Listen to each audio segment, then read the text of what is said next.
Hello students, আজকের ক্লাসে আমরা তিনটি প্রশ্নের সমাধান শিখব।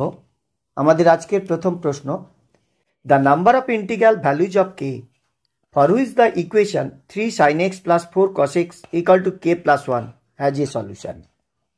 এখন 3 sin x plus 4 cos x equal to k plus 1 এই সমীকরণের যদি সমাধান থাকে তাহলে কে এর কোন কোন পূর্ণ মানের জন্য সমাধান থাকবে এটি আমাদের নির্ণয় করতে হবে। কে এর কটি মানের জন্য এই সমীকরণটির সমাধান থাকবে। আমরা জানি a sin x plus b cos x এই যে এক্সপ্রেশনটি x এর বিভিন্ন মানের জন্য minus root a square plus b স্কোয়ারের চেয়ে গ্রেটার হয় বা ইকুয়াল হয় এবং less equal to root a square plus b square হয়। সুতরাং 3 sin x plus 4 cos x এর value greater equal to minus root 3 square plus 4 square less equal to root 3 square plus 4 square.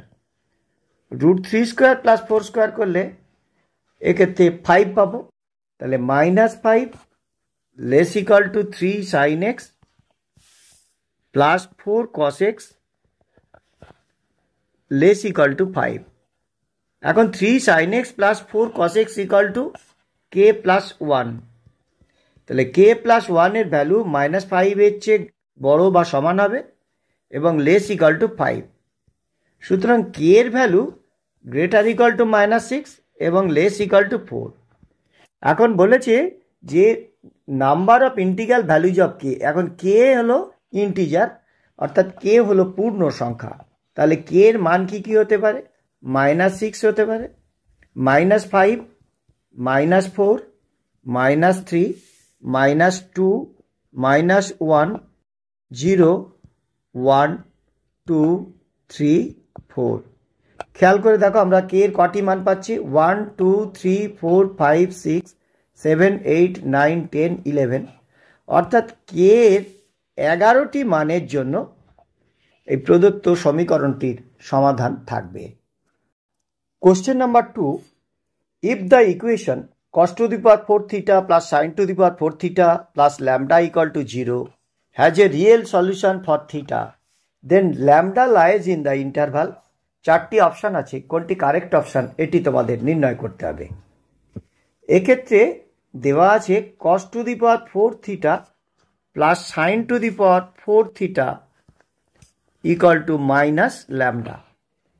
সুতরাং cos square theta plus sine square theta whole square minus 2 cos square theta into sine square theta equal to minus lambda, অর্থাৎ 1 plus lambda equal to 2 sine square theta cos square theta, অর্থাৎ 2 into 1 plus lambda equal to 2 sine theta cos theta whole square equal to sine square 2 theta, তাহলে 2 into 1 plus lambda equal to sine square 2 theta. এখন আমরা জানি যে 0 less equal two, এখন বলা হয়েছে as real solution, তাহলে ল্যামডার ভ্যালু চাই।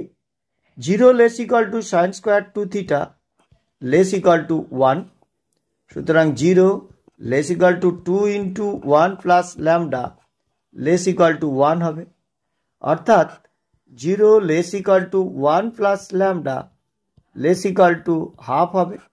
সুতরাং minus 1 less equal two lambda less equal to minus half হবে।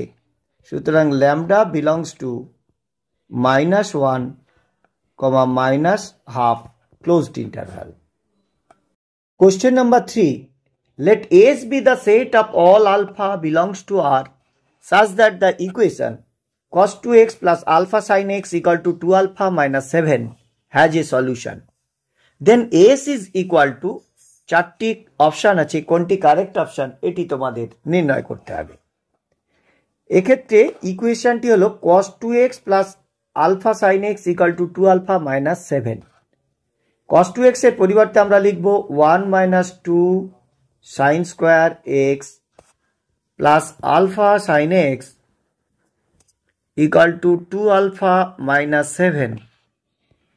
তাহলে 2 sine square x minus alpha sine x plus 2 alpha minus 8 equal to 0। এটি একটি দ্বিঘাত সমীকরণ সাইন এক্স এর। সুতরাং সাইন এক্স এর ভ্যালু হবে minus B plus minus root B square minus 4a into C 2 alpha minus 8 by 2 into a equal to alpha plus minus root alpha square minus 16 alpha plus 64 by 4 equal to alpha plus minus alpha minus 8 whole square, তাহলে alpha minus 8 লিখলাম by 4। সুতরাং এক্ষেত্রে sign x এর আমরা দুটি value পাবো, একটি হলো 2 আলফা মাইনাস 8 বাই 4, আরেকটি হলো alpha minus alpha plus 8 by 4। অর্থাৎ এক্ষেত্রে আমরা সাইন এক্স এর দুটি ভ্যালু পাচ্ছি, একটি হলো আলফা মাইনাস 4 বাই 2 এবং অপরটি হলো 2। এই 2 ভ্যালু সাইন এক্স এর ভ্যালু 2 হতে পারে না, সুতরাং এটি রিজেক্টেড। সুতরাং সাইন এক্স এর আমরা যে ভ্যালু পেলাম তা হলো আলফা মাইনাস 4 বাই 2। এখন minus 1 less equal to sine x less equal to 1, সুতরাং minus 1 less equal to alpha minus 4 by 2 less equal to 1 হবে। সুতরাং minus 2 less equal to alpha minus 4 less equal to 2, সুতরাং 2 less equal to alpha less equal to 6, সুতরাং alpha belongs to 2 to 6 closed interval.